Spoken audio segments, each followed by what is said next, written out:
கர்த்தருடைய திருநாமம் மையப்படுவதாக. தேவனுடைய வார்த்தைக்காய் கடந்து போவோம். எசேக்கியேலின் புஸ்தகம் 37:14 நமக்கு இந்த மாதம் கர்த்தர் கொடுத்த வாக்குத்தத்த வசனம்.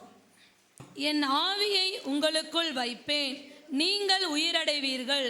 நான் உங்களை உங்கள் தேசத்தில் வைப்பேன், அப்பொழுது நான் கர்த்தர் என்று அறிந்து கொள்வீர்கள். இதை சொன்னேன், இதை செய்வேன் என்று கர்த்தர் உரைக்கிறார் என்று சொல் என்றார். நான் சொன்னேன், இதை கர்த்தர், நான் சொன்னேன், இதை நீ சொல்லு அப்படின்னா இது யார் சொன்ன வார்த்தை? கர்த்தர் சொன்ன வார்த்தை. டைரக்டாக கர்த்தர் பேசுகிற வார்த்தை, யாரோ ஒரு மனுஷன் சொல்கிற வார்த்தை அல்ல. இது தேவனே சொல்லின வார்த்தைகள். ஒரு மனுஷனிடத்தில் நான் சொன்னேன், நீ போய் சொல்லு அப்படின்னு சொன்னார்னா அவரே நமக்கு தெரியப்படுத்த நினச்ச வார்த்தை. இதில் பாதியை தான் நாம் போன வாரம் தியானித்தோம். உங்களுக்குள்ளே என் ஆவியை வைப்பேன், நீங்கள் உயிர் அடைவீர்கள். அல்லேலூயா. மறுபாதியை நீங்கள் பார்க்கும்பொழுது, நான் உங்களை உங்கள் தேசத்தில் வைப்பேன், அப்பொழுது நான் கர்த்தர் என்று அறிந்து கொள்ள. நம்ம தேசத்தில் தானே இருக்கோம், நம்மளாம் தேசத்தில் தானே இருக்கோம். அல்லேலூயா. நம்ம பிறந்த ஊரில் வாழ்கிறோம். அது எவ்வளோ பெரிய மகிழ்ச்சி தெரியுமா? அவங்கவுங்க தான் வாழ வேண்டிய இடத்துல வாழ முடியாதபடி எவ்வளோ பேர் இந்த பூமியில் கஷ்டப்பட்டுட்டு இருக்காங்க. ஆனால் நம்ம பிறந்த ஊரில் நமக்கு பிடிச்ச இந்த இடத்துல நம்மளோட சொந்த பந்தங்கள் இணைஞ்சி இருந்து வாழ்கிற வாழ்க்கை எவ்வளோ மகிழ்ச்சியான வாழ்க்கை தெரியுமா? ஆனால் அந்த வாழ்க்கையிலையும் ஒரே வீட்டுக்குள்ளே தான் எல்லோரும் இருக்கிறோம். புருஷன், பொண்டாட்டி, பிள்ளைங்க, குடும்பத்தில் எல்லாம் சேர்ந்துருக்கு. இன்றைக்கெல்லாம் குடும்பங்கள் சேர்ந்து இருக்கிறாங்கன்னு சொல்கிறத விட ஒவ்வொரு குடும்பமாக தான் இருக்கிறோம். அல்லேலூயா. நியூக்ளியர் ஃபேமிலி அப்படின்னு ஆயிட்டோம். அம்மா, அப்பா, 2 பிள்ளைங்க, அதுதான் இன்றைக்கி குடும்பம்னு ஆயிடுச்சு. அந்த குடும்பம் கூட ஒன்றா இருக்கா? மகிழ்ச்சியாக இருக்கா? ஒருத்தருக்கு ஒருத்தர் அன்பாக பேசி சந்தோஷமாக இருக்கிறோமா? இந்த கேள்விக்கு பதில் இருக்கா? பதில் இருக்கா? பதில் இருக்கா? எல்லாரும் கூடி உட்காந்து அன்பாக சிரித்து பேசி சந்தோஷமாக சாப்பிட்டு மகிழ்ச்சியாக இருக்கிற சூழ்நிலை இன்றைக்கி நம்ம எத்தனை பேரோட குடும்பத்தில் இருக்குது? அருமையான தெய்வச்சனமே, இந்த மகிழ்ச்சி கூட கர்த்தர் கொடுத்தா தான். அல்லேலூயா. இந்த வசனமானது தேவன் அழைத்த தம்முடைய பிள்ளைகளுக்காக சொல்லப்பட்ட வார்த்தை. இஸ்ரவேல் ஜனங்களுக்காக தேவன் பேசின வார்த்தை. அப்படின்னா என்ன? இந்த இஸ்ரவேல் ஜனங்களுடைய நிலைமை என்ன அப்படின்னு நீங்கள் பார்த்தீங்கன்னா, அவர்கள் ஒரு காலகட்டத்தில் பார்த்தீங்கன்னா ஆண்டவர் எகிப்து தேசத்திலிருந்து தம்முடைய ஜனத்தை அழைத்து வந்தார். ஆபிரகாமின் சந்ததி இஸ்ரவேலில் அடிமையாக போச்சு. அங்கேருந்து ஒரு கூட்டத்தை அழைச்சிட்டு வந்து கானான் தேசத்தில் மகிழ்ச்சியாக இருக்கும்படி அங்கே வச்சார். ரொம்ப மகிழ்ச்சியாக இருந்தாங்க, எந்த குறையும் இல்லை, திருப்தியாக வாழ்ந்தார்கள். நல்ல ஆகாரம், நல்ல சந்தோஷமான வாழ்க்கை. அங்கே பயங்கரமான ஒரு செழிப்பு. கானான் தேசத்தில் பாலும் தேனும் ஓடுகிற தேசம். அப்படின்னா எப்படி செழிப்பு? ஒரு திராட்சை கொலையை 2 பேர் தூக்கிட்டோம். நம்மலாம் திராட்சை கொலையை எப்படி பார்த்துருக்கோம்? இப்படி தூக்குனாவே ஒரு கொலையை தூக்கிடலாம். ஆனால் 2 பேர் சேர்ந்து ஒரு திராட்சை கொலையை தூக்கிட்டு வந்தாங்களாம். எனக்கு இன்றைக்கும் ஆச்சரியமாக இருக்குது. அப்போ அது எவ்வளோ பெருசாக, அந்த கொடி எவ்வளோ பெருசாக இருக்கும், அது எப்படி அது தாங்கியிருக்கும், அது எவ்வளோ செழிப்புன்றதுக்கு ஒரு அடையாளமாக சொல்லப்பட்டுச்சு. அவ்வளோ செழிப்பான தேசத்தில் ஆண்டவர் வச்சார். நல்லா சாப்பிட்டு கொளுத்தாங்க. கொளுத்ததுக்கப்புறம் அவங்க என்ன பண்ணாங்களாம் தெரியுமா? நீங்கள் எசேக்கியேல் 37:21 நீ அவர்களை நோக்கி, கர்த்தராகிய ஆண்டவர் உரைக்கிறது என்னவென்றால், இதோ நான் இஸ்ரவேல் வம்சத்தாரை அவர்கள் போயிருக்கும் ஜாதிகளிடத்திலிருந்து அழைத்து சுற்றிலும் இருந்து அவர்களை சேர்த்து அவர்கள் சுய தேசத்திலே அவர்கள் சுய தேசத்திற்கு வர. அப்படின்னா என்ன அர்த்தம்? யாருமே அவங்க சுய தேசத்தில் இல்லை, எல்லாம் சிதறடிக்கப்பட்டாங்க. ஆக்சுவலாக கிமு கிறிஸ்துவுக்கு முன்னால் 719 ஆண்டில் பார்த்தீங்கன்னா இஸ்ரேல் என்கிற தேசமே இல்லாதபடிக்கு அழிக்கப்பட்டுச்சான். பல ராஜாக்கள் மூலமாக அந்த இஸ்ரேல் ஜனங்கள் சிறைபிடிக்கப்பட்டு அவங்க எல்லாம் சிதறி போனாங்க. யாருமே அங்கே இல்லை. ரோம அரசாட்சி, அதுக்கப்புறம் வந்தவங்க எல்லாமே அசிரிய அரசாட்சி, பாபிலோன் ஆட்சி, இது எல்லாமே அவங்கள ரொம்ப கொடூரமாக நடத்தி அந்த இஸ்ரவேல் தேசத்திலே இருக்க முடியாதபடி சிதறடிச்சிட்டாங்க. இந்த 719 ஆண்டுக்கு அப்புறம் பார்த்தீங்கன்னா மேப்லேயே இஸ்ரவேல் தேசம் இல்லையா, ஏரியாவே காலி பண்ணிட்டாங்க. நீங்கள் கொஞ்சம் யோசித்து பாருங்கள், நம்ம வாழ்கிற இந்த தமிழ்நாட்டில் வாழ்ந்துட்டுருக்கோம். திடீர்னு இந்த தமிழ்நாடே மேப்பில் இல்லாமல் போகிற நிலைமைக்கு உருவாதுன்னு வச்சுக்கோங்களேன். அப்போ நம்ம நிலைமை எல்லாம் என்னென்னு கொஞ்சம் யோசித்து பாருங்கள். ஒருத்தர் கூட அந்த ஊரில் இல்லை, எல்லாம் சிதறடிக்கப்பட்டாங்க, ஓடி போயாச்சு. அந்தந்த தேசங்களுக்கு நிறைய பேர் இங்கே கேரளா பகுதிக்கெல்லாம் வந்தாங்களாம் நீர் வழியாக. அமெரிக்கா தேசம், ஃப்ரான்ஸ் தேசம், இப்படி ஜெர்மனி தேசம், அங்கே அரேபிய தேசங்கள், இப்படி எல்லா இடத்துலையும் அந்த ஜனங்கள், யூத ஜனங்கள் சிதறடிக்கப்பட்டாங்க. அருமையான தெய்வ ஜனமே, இதற்கு காரணம் என்ன? இஸ்ரேல் தேசமே இல்லாமல் போகிற நிலை திரும்பமாக அவங்க எப்போ கட்டப்பட்டாங்க அப்படின்னா, கிபி 17ஆம் ஆண்டுக்கு அப்புறம்தான் அவங்க திரும்பமாக இஸ்ரேல் தேசத்துக்குள்ளே ஒவ்வொருவராக கடந்து போய் சேர்ந்தாங்க. மேலுமா 1948 வருஷம் நமக்கு சுதந்திரம் கிடைச்ச அடுத்த வருஷம்தான் இஸ்ரேல் தேசமே ஒன்று பிரகடனம் பண்ணப்பட்டுச்சு. தேசம் உருவாச்சான்.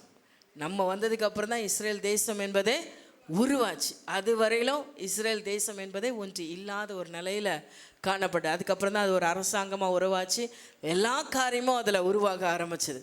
அப்படின்னு சொன்னால் அதோட வளர்ச்சி எப்படி இருக்கும் நீங்கள் பாருங்கள். அருமையான தேவஜனமே, இந்த நிலைமையில் அவள் முற்றிலுமாக இந்த இடத்துல இருக்க முடியாதபடிக்கு அவர்களை சிதறடிக்கிறதுக்கு என்ன காரணம், அவங்க சுகமாக வாழ முடியாதபடிக்கு என்ன காரணம் அப்படின்றத 2 ராஜாக்களின் புஸ்தகம் 17ஆம் அதிகாரம், தான் வாழ வேண்டிய சந்தோஷமாக மகிழ்ச்சியாக வாழ வேண்டிய இடத்துல வாழ முடியாதபடிக்கு அவர்கள் ஏன் அவ்விதமாய் அழிக்கப்பட்டார்கள், இன்றைக்கோ நம்முடைய வாழ்க்கையில் கடவுள் கொடுத்த சகல நன்மையும் திருப்தியாக அனுபவித்து வாழ முடியாதபடிக்கு வீட்டிற்குள்ளே நாம் இருந்தாலும், இருக்க வேண்டிய இடத்துல இருந்தாலும் கூட பூர்ணமாக மகிழ்ச்சி இல்லாமல் இருக்கிறோம் பாருங்க.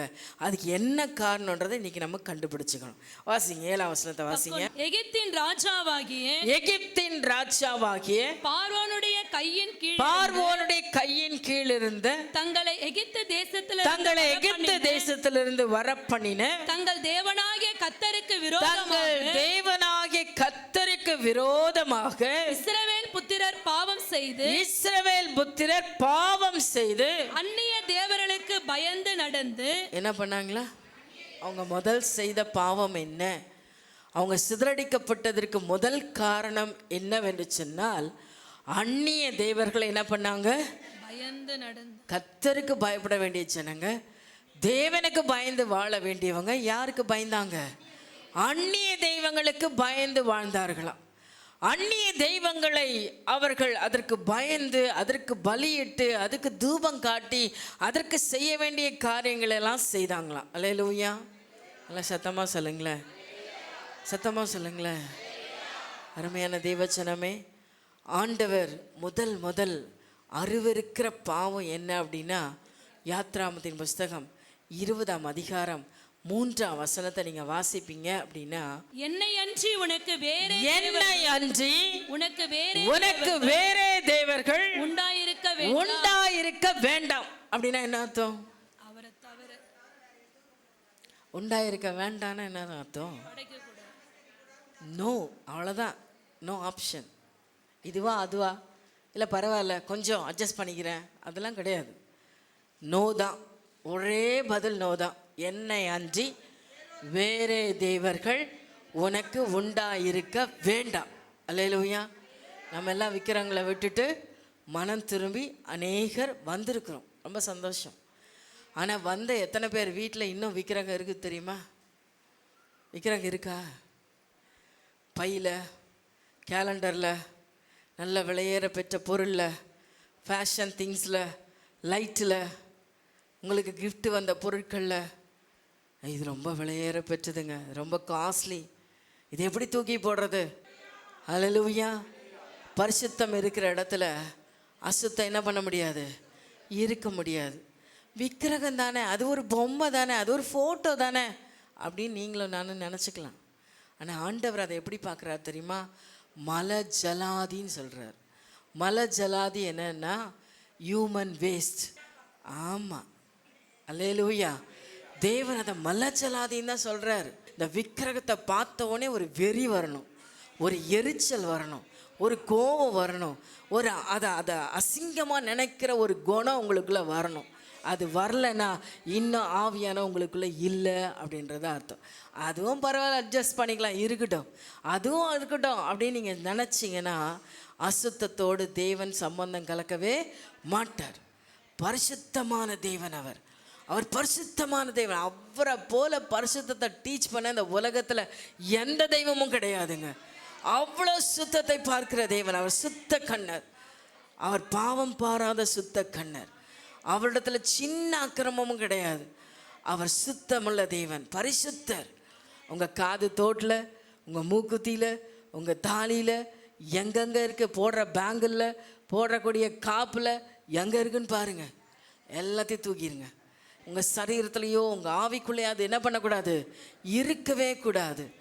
சுத்தமுள்ள தேவனுக்கு முன்னால் அசுத்தங்கள் நிற்கவே கூடாது. இதில் தேவன் வைராக்கியம் உள்ளவராக இருக்கிறார். என் பாளையம் எங்கிலும் பரிசுத்தப்படுத்துன்றார். அல்லேலூயா. இந்த ரெபேக்கா, இதுக்காக ஒரு சிலர்லாம் நகையெல்லாம் கழட்டு அப்படியெல்லாம் போதனை பண்ணுவாங்க. நான் அதை பண்ண வரல. நான் சொல்கிறத நீங்கள் கவனமாக கேட்கணும். ரெபேக்காள் அவள் தன்னுடைய தகப்பனுடைய விக்கிரகங்களை எடுத்து மறைச்சி வச்சுக்கிட்டாங்க. அதை போகிற வழியில் தான் யாக்கோபு கண்டுபிடிச்சார். கண்டுபிடிச்சவனே எல்லாத்தையும் எடுக்க சொன்னான். போட்டிருந்த காதணிகள்லாம் என்ன இருந்துச்சு, விக்கிரகம் இருந்துச்சு. அந்த அம்மா அவங்க அப்பாவோடைய விக்கிரகத்தையும் திருடிட்டு வந்துட்டாங்க. தங்கம் சிலைகளை திருடிட்டு வந்துட்டாங்க. அதை எல்லாத்தையும் போட்டு கர்வாலி மரத்தடியில் புதைச்சான்ருக்கு. விக்கிரகத்தை உருவத்தில் வச்சிருக்கிற எல்லாம் தான் தேவனுக்கு பிரியம் இல்லைன்னு சொல்கிறேன். அல்லேலூயா.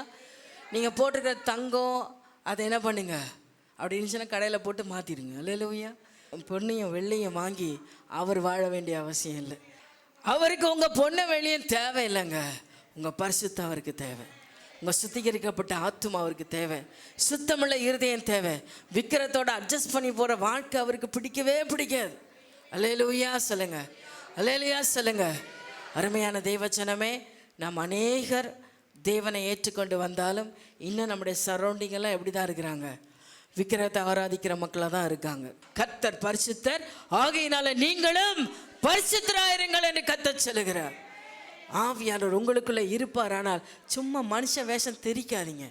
உலகத்துக்கு ஒத்த வேஷம் தரிக்காதீங்க.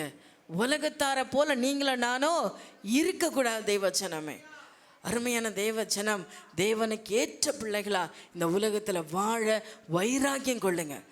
விக்கிரகத்தை விட்டு வந்துட்டீங்க, திரும்ப அந்த சாக்கடையில் போய் நிற்கிறதுக்கு இடம் கொடுக்கவே கூடாது. எப்பேற்பட்ட கோடீஸ்வரன் கூப்பிட்டாலும் சரி, தேவ பயத்தோட, தேவனுக்கு முன்பாக நடுக்கத்தோட வாழ கற்றுக்கொள்ளுங்க. ஆவியானவர் பரிசுத்தர், கர்த்தர் பரிசுத்தர் சொல்லிக்க. நான் பரிசுத்தர், நீயும் பரிசுத்தமாக தான் இருக்கணும். இன்னைக்கு உங்கள் வாழ்க்கையை தேவனுக்கு முன்னால் சீர்படுத்துங்க. நினச்சிடாதீங்க கர்த்தரை விட்டுட்டு போயிட்டா ஆண்டவர் சொல்ல முன்னிலைமை காட்டிலும் பின்னிலைமை அதிக கேடு உள்ளது. அதை மறந்துடாதீங்க. விக்கிரகத்துக்குள்ளே நீங்கள் திரும்ப போகும்போது, நீங்கள் விட்டு வந்ததை திரும்ப தேடும்பொழுது முன்னிலைமை விட பின்னிலைமை அதிக கேடு உள்ளதாக இருக்கும். ஏன்னா உங்களை விட்டு போன பிசாசு 7 பிசாசை கூட்டிகிட்டு வந்து திரும்ப 1 இருந்தாவே நம்ம வாழ்க்கை இவ்வளோ சீரழிஞ்சிச்சு. இப்போ 8 பிசாசு உள்ளே உட்காந்துட்டுனா என்ன நிலைமை நடக்கும்னு யோசிச்சு பாருங்க. சீரழிஞ்சு போயிடும். விக்கிரகத்துக்கும் தேவனுக்கும் சம்பந்தமே இல்லை. அசுத்தத்துக்கும் பரிசுத்தத்துக்கும் சம்பந்தமே இல்லை. அதை டச் பண்ணவே முடியாது. அல்லேலூயா.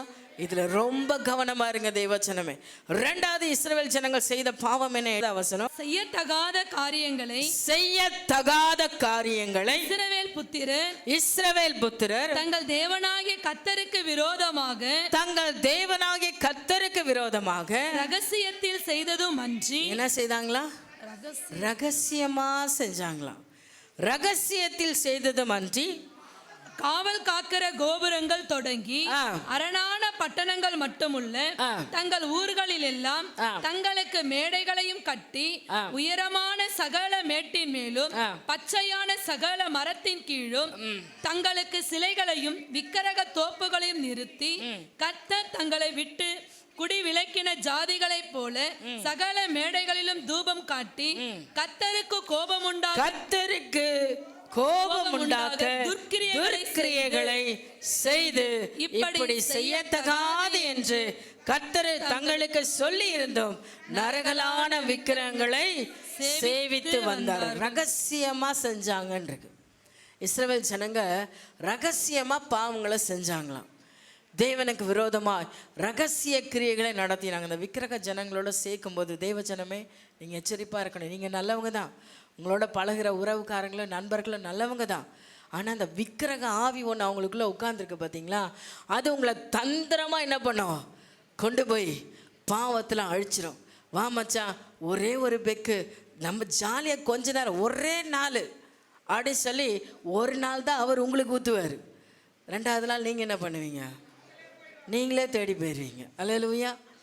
அவர் உங்களை தேடவே மாட்டார். அதுக்கப்புறம் நீங்கள் அப்புறம் அவரை தேடி தேடி போவீங்க, அவர் பின்னாடியே போவீங்க. எங்கே போன கர்த்தரை தேடுறதை விட்டுட்டு இப்போ யார் பின்னாடி போயின்னு இருப்போம், அவர் பின்னாடி போயிட்டுருப்போம். அல்லேலூயா. ஃப்ரெண்ட்ஸ் பின்னாடி போயிட்டுருப்போம். அவர் இல்லாமல் உங்களால் வாழ முடியாது, அவர் இல்லாத இடத்துல உங்களால் இருக்க முடியாது. அப்படி ஒரு அடிக்ஷன் உண்டாயிரும்.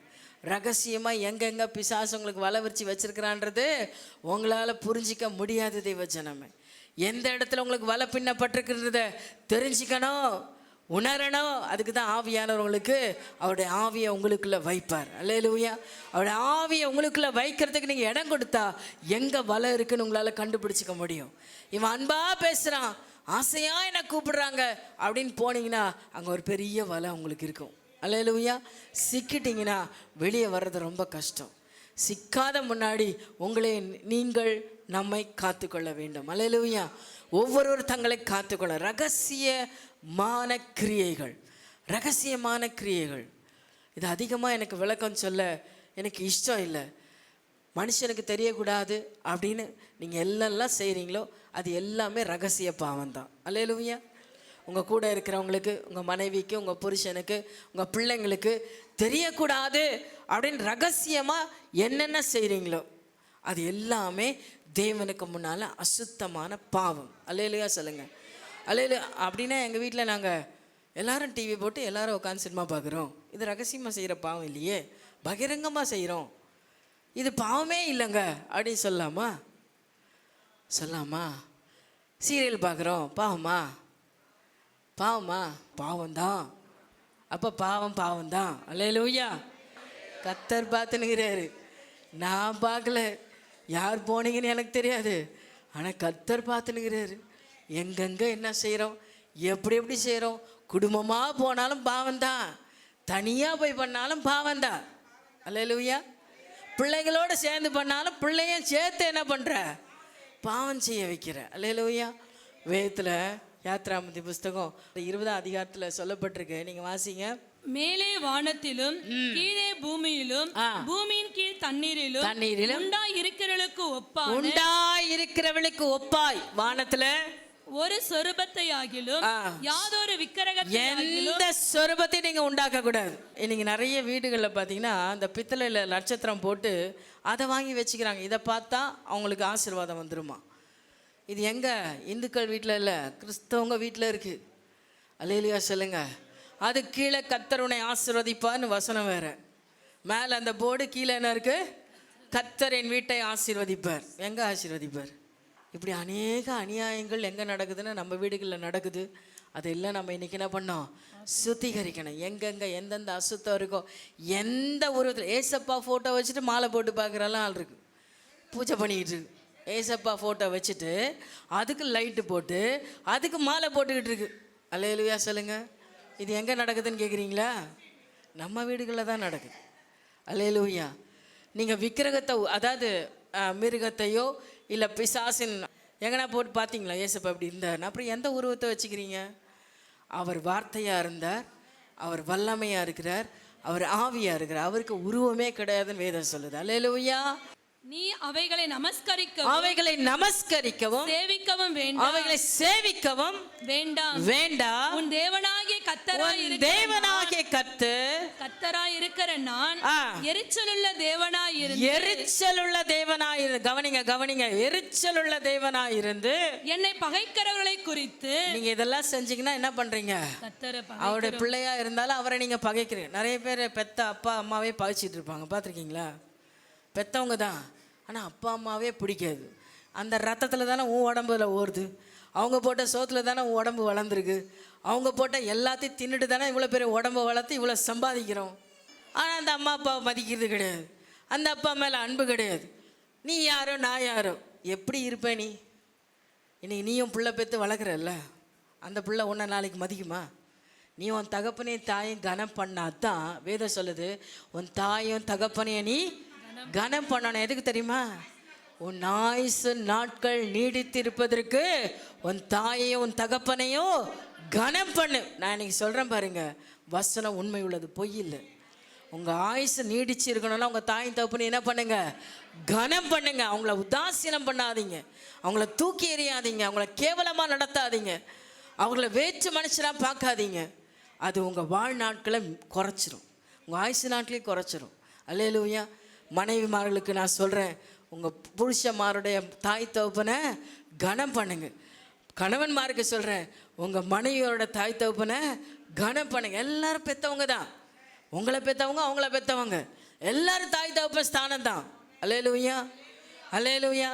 நீங்கள் அத்தை மாமான்னு கூப்பிடுங்க, இல்லை ஆண்டி அங்கிள்னு கூப்பிடுங்க, ஆனால் பெற்றவங்க தான். உங்களை எவ்வளோ கஷ்டப்பட்டு பெற்றாங்களோ அதே மாதிரி அவங்களையும் கஷ்டப்பட்டு பெற்றிருக்காங்க. இதை மறந்துடாதீங்க, இதை மறந்துடாதீங்க. தேவனுக்கு விரோதமாக சும்மா வேஷம் போட்டு நானும் கிறிஸ்தவன் நின்றுட்டு குடும்பத்தில் இப்போ ஏற்பட்ட காரியங்கள் இருக்குமானால் தேவன் சொல்கிற, நீ ஒன்று அக்னியாரு இல்லை குளிராயிரு, நடுவில் சும்மா இங்கே வேஷம் போட்டு திரிஞ்சிட்டு இருக்காது. அது என்னவாயிடுமா? வாந்தி எங்கே தூக்கி வைக்க முடியும்? ஜக்கில் அழகா தங்க கோலையில் கூட்டு நான் மேடலை வச்சுக்க முடியுமா? ஆனால் அது எங்கே தூக்கி போட வேண்டிய காரியம்? குப்பையில் போடும். நம்ம வாழ்க்கை அப்படி ஆகிடக்கூடாது, நம்ம வாழ்க்கை அப்படின்னு ஆறிடக்கூடாது. ஜாக்கிரதையா இருங்க. அல்லேலூயா. ஆவியானவர் பேசுகிறதை காதுள்ளவன் கேட்க கடவன். உங்களை பெற்றோரை கனம் பண்ணுங்க, அவங்கள மதிங்க, அவங்கள உயர்த்துங்க, அவங்கள ஆசீர்வதிங்க. அவங்க மனசு வேதனை பட்டுச்சுன்னா, நான் நல்லா தெரிஞ்சிட்டு இருக்கேன் தெய்வஜனமே, என் வாழ்க்கையில் உணர்ந்து சொல்கிறேன், உங்கள் பெற்றவங்களோட இருதயத்தை நீங்கள் நோங்க பண்ணுனா அது உங்கள் தலைமுறைக்காவது சாபமாக நிற்கும். சும்மா கிடையாது, சும்மா நினச்சிக்காதீங்க, சும்மா லேசாக நினச்சிக்காதீங்க. கர்த்தர்கிட்ட வந்து ஜெபம் பண்ணிட்டா எல்லா பாவத்தையும் ஆண்டவர் மன்னிச்சிடுவார், மன்னிக்க மாட்டார். அல்லேலூயா, அல்லேலூயா. எதை மன்னிக்கணும் எதை மன்னிக்கக்கூடாதுன்னு அவருக்கு தெரியும். அவர் சொன்ன வார்த்தைக்கு மிஞ்சி நீங்கள் எதை செஞ்சாலும் மன்னிப்பு இருக்கா? எல்லாத்தையும் மன்னிப்பார். நீ என்ன வேணால் பாவம் செஞ்சால் அவர் மன்னிப்பார். அதை அறியாமல் தெரியாமல் செஞ்சுருக்கணும். அல்லேலூயா, அல்லேலூயா சொல்லுங்க. உண்மையாக மனம் திரும்பி வந்தால் மன்னிச்சிடுவார். ஆனால் நீ அக்கிரமத்திலேயே அநியாயத்தையே பண்ணிக்கிட்டு இருப்ப, ஆண்டவரே என் பாவத்தை மன்னிச்சிடும்னு மேலே பூசிக்கிட்டு இருந்தீங்கன்னா அது சவப்பெட்டிக்கு ஈடானது. அல்லேலூயா. மேலே வெள்ளடிக்கப்பட்டிருக்கோம், உள்ள அழுகி போன நாத்தம் தான் இருக்கும். நாத்தத்தில் ஆசீர்வாதம் இருக்குமா? சொல்லுங்க. அதனால தான் பரிசுத்த இவங்களெல்லாம் பார்த்துட்டு பரிசேயர்களை பார்த்து அவர் என்ன சொல்லிட்டாரு? வெள்ளை அடிக்கப்பட்ட கல்லறைகளை இந்த ரகசியமாக யாருக்கும் தெரியாதுன்னு ஏமாற்றிட்டு இருக்கலாம் அப்படின்னு நீங்களும் நானும் நினைக்கக்கூடாது. கர்த்தருக்கு முன்பாக மறைவானது ஒன்றுமே இல்லை. வெளி வேஷத்தில் பரிசுத்தவான போல வாழலாம், ஆனால் உள்ளுக்குள்ளே எல்லா கேடையை நம்ம வச்சிருப்போம் அப்படின்னா தேவன் எல்லாவற்றையும் ஆராய்ந்து பாரு. உள்ளந்திரியங்களை ஆராய்ந்து அறிகிற கர்த்தர் நம்முடைய கர்த்தர். மனுஷன் தான் முகத்தை பார்ப்பான், ஆனால் கர்த்தரோ உள்ளந்திரியங்களை ஆராய்ச்சி பார்க்கிறவர். ரொம்ப ரொம்ப ஜாக்கிரதையாக இருக்கணும், ரொம்ப ரொம்ப ஜாக்கிரதையாக இருக்கணும். அல்லேலூயா. இஸ்ரவேலுக்குள்ளே இந்த பாவம் இருந்துச்சு தேவஜனமே, அக்கிரமம் இருந்துச்சு, பெற்றவங்கள மதிக்காத அவங்க ரகசிய பாவங்கள் ஏராளமாக இருந்துச்சு. அதை எல்லாவற்றையும் தேவன் அருவருத்தார், அவங்களால சிதறடிச்சார். மூன்றாவது காரியத்தை நீங்கள் வாசிங்க, 15ஆம் வசனம். அவருடைய கட்டளைகளையும் அவருடைய தங்கள் பிதாக்களோடு பண்ணின அவருடைய உடன்படிக்கையும் அவர் தங்களுக்கு திட சாட்சியாய் காண்பித்த அவருடைய சாட்சிகளை வெறுத்து விட்டு வீணான விக்கிரகங்களை பின்பற்றி வீணராகி அவர்களை சுற்றிலும் இருக்கிறவர்களை போல செய்ய வேண்டும் என்று கர்த்தர் தங்களுக்கு கட்டளையிட்டு விலக்கி இருந்த ஜாதிகளுக்கு சத்தமா சொல்லுங்க, எதை செய்யாத, இந்த ஜாதியை பார்த்து கத்துக்காத, இந்த கூட்டத்தை பார்த்து கத்துக்காதன்னு சொன்னாரோ அதையெல்லாம் இவங்க என்ன பண்ணாங்க? செஞ்சாங்க. இங்க வேதம் தெளிவாக சொல்லியிருக்கு, அவர்களை சுற்றிலும் இருக்கிறவர்களை போல செய்ய வேண்டும் என்று செய்ய வேண்டாம் என்று கர்த்தர் தங்களுக்கு சொன்ன ஜாதிகளின் பழக்கத்தை கற்றுக்கொண்டாங்க. நாங்கள் என்னங்க செய்கிறோம்? நாங்கள் பாட்டு அப்பாவிகளாக வரோம், அப்பாவிகளாக தேவனை ஆராய்ச்சிட்டு இருக்கோம் அப்படின்னு சொல்கிறீங்க தான் உண்மை. ஆனால் உங்களை சுற்றி நடக்கிற எல்லா விஷயத்தையும் எவ்வளோ பின்பற்றுறீங்க தெரியுமா? பின்பற்றிங்களா? இன்னைக்கு அந்நிய ஜனங்கள் உங்களை சுற்றி இருக்கிற மக்கள் செய்கிற அதே செய்ய நீங்கள் செய்யாதபடிக்கு ஜாக்கிரதையாக இருங்க. இந்த 3 காரியத்தையும் இஸ்ரவேல் ஜனங்க செஞ்சதுனால சிதறடிக்கப்பட்டாங்களாம். ஒருத்தர் கூட அவங்க வாழ வேண்டிய இடத்துல வாழலை. இன்றைக்கி நம்ம வாழ்ந்துட்டுருக்கோம், ஆனால் வாழவே முடியாமல் வாழ்ந்துட்டுருக்கோன்னா என்ன காரணம்னு கண்டுபிடிச்சிக்கோங்க. அல்லேலூயா. இன்றைக்கி நீங்கள் வாழ்ந்துட்டு தான் இருக்கீங்க, ஒரு வீட்டில் தான் இருக்கீங்க, நீங்கள் உங்கள் ஊரில் தான் இருக்கிறீங்க, ஆனால் சந்தோஷமாக இருக்கீங்களா? சமாதானமாக இருக்கீங்களா? அருமையான தேவச்சனமே, அதே எசேக்கியேலின் புஸ்தகம் 37:23, அவர்கள் இனி தங்கள் நரகலான விக்கிரங்களினாலும் தங்கள் அருவருப்புகளினாலும் தங்களுடைய சகல மீறுதலினாலும் தங்களை தீட்டுப்படுத்துவதும் இல்லை, அவர்கள் குடியிருந்து பாவம் செய்து எல்லா இடங்களிலிருந்தும் நான் அவர்களை நீங்களாக்கி ரட்சித்து அவர்களை சுத்தம் பண்ணுவேன். அப்பொழுது அவர்கள் என் ஜனமாய் இருப்பார்கள். அப்பதான் அவங்க என் ஜனமா இருப்பாங்க. வந்தவங்க ஓகே, இன்னைக்கு தான் சர்ச்சுக்கு வந்திருக்கீங்கன்னா நீங்க இந்த வார்த்தையை வேதனைப்படாதீங்க. நான் ரொம்ப பாரத்தோட சொல்றேன்.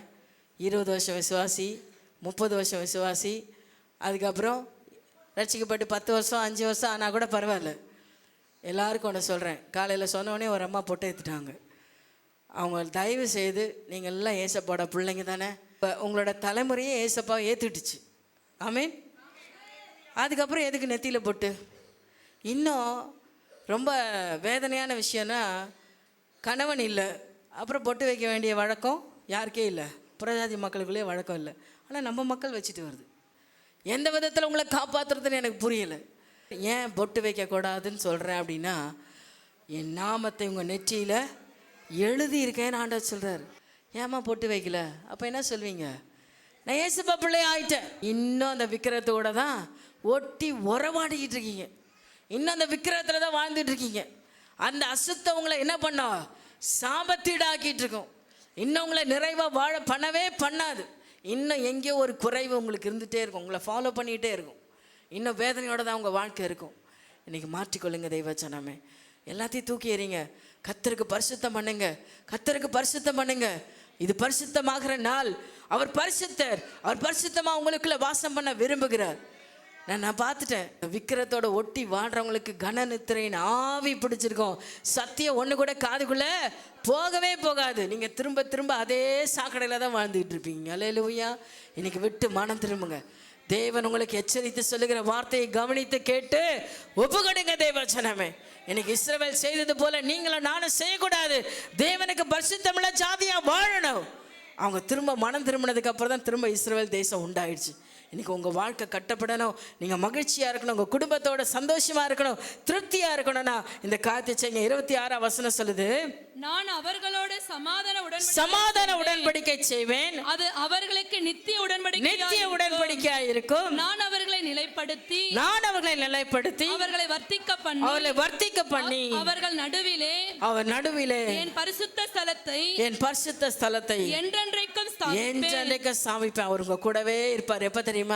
இஸ்ரவேல் ஜனங்க பார்த்தீங்கன்னா, யாத்ராமத்து புஸ்தகம் 25:8 இஸ்ரவேல் ஜனங்களை மோசேயை பார்த்து சொல்ல, என் ஜனங்களுக்கு நடுவில் கூடாரத்தை போடு, நான் அவங்களோட பேசணும். 29:42 சொல்லுவார் யாத்ராம புஸ்தகத்தில், நான் அவங்களோட ஒவ்வொரு நாளும் உறவாடணும், இஸ்ரவேல் ஜனங்களோட பார்க்கணும், அவங்களோட பேசணும், அவங்களோட மகிழ்ச்சியாக இருக்கணும். அப்படின்றதுக்காக கூடாரத்தை நடுவில் போடுன்னு சொல்லுவார். அதே போல் மோசையும் கட்டிடுவார். ஆனால் அதுக்கப்புறம் இஸ்ரவேல் ஜனங்க தேவனுக்கு பிரியமில்லாத காரியங்களை செய்ய செய்ய செய்ய ஆண்டவர் பார்த்ததுக்கப்புறம் அவர் மனநொந்து என்ன தெரியுமா செஞ்சிட்டாரு? என் கூடாரத்தை பெயர்த்து எங்கே போடு? 33ஆம் அதிகாரத்தில் சொல்கிறாரு, என் கூடாரத்தை பெயர்த்து பாளையத்துக்கு புறம்பா போட்டு. அப்படின்னா என்ன அர்த்தம்? உங்கள் கூட வாழணும்னு ஆசைப்பட்டு வர தேவன், நீங்கள் அவருடைய பரிசுத்தத்துக்கு இடம் கொடுக்காத பட்சத்தில் அவர் உங்களை ஒன்றும் செய்யறதில்லை, அவர் விலகி போயிடுறார். அவ்வளோதான். உங்களுக்கு ஒன்றும் தீமை செய்ய மாட்டார், அவர் விலகி போயிடுவார். அதில் என்ன நடக்கும்ன்றது உங்களுக்கு எல்லாருக்கும் புரிஞ்ச விஷயம். முற்றிலும் அர்ப்பணிக்கலாமா? நம்ம அறியாமலை இந்நாள் வரை செய்திருப்போமானால் ஆண்டவரே எங்களை மன்னித்து பரிசுத்தமாக்குங்கன்னு ஒப்பு கொடுக்கலாம். அன்பு தகப்பனே, இயேசுவின் நாமத்தினால நம்முடைய பிள்ளைகள் இந்த நாளில் அர்ப்பணிக்கிற ஒவ்வொருவரையும் நீங்கள் தொடுங்கப்பா. எங்களுக்குள்ள விக்கிரகத்தை அனுமதியாதபடிக்கு, விக்கிரகத்தின் கிரியைகளுக்கு இடம் கொடாதபடி ஆண்டவரே, பரிசுத்தத்தை நாங்கள் நாடி உடைய கரத்தில் ஒப்பு கொடுக்கிறோம். உடைய பிள்ளைகள் ஒவ்வொருவரையும் ஒப்பு கொடுக்கிறேன். நீங்கள் பரிசுத்தப்படுத்துங்க. பரிசுத்த ஆவியானவர் நீர் உடைய பிள்ளைகளுக்கு போதித்து நடத்துங்க. உங்கள் உன்னத அபிஷேகம் உடைய பிள்ளைகளுக்குள்ள இன்றைக்கு கிரியை செய்வதாக. தெய்வ மகிமை இறங்கட்டப்பா, தெய்வ மகிமை இறங்கட்டும். ஒவ்வொருவரை பேர் பேரா தொடுவீராக, தொடுவீராக. கொள்ளை கொண்டு போகிற அசுத்தங்கள் இனி உடைய பிள்ளைகளை தொடாதபடி பாதுகாத்துக் கொள்ளுங்க. உங்க மகிமை இறங்கி பாதுகாக்கட்டும். இயேசுவின் நாமத்தில் பிதாவே.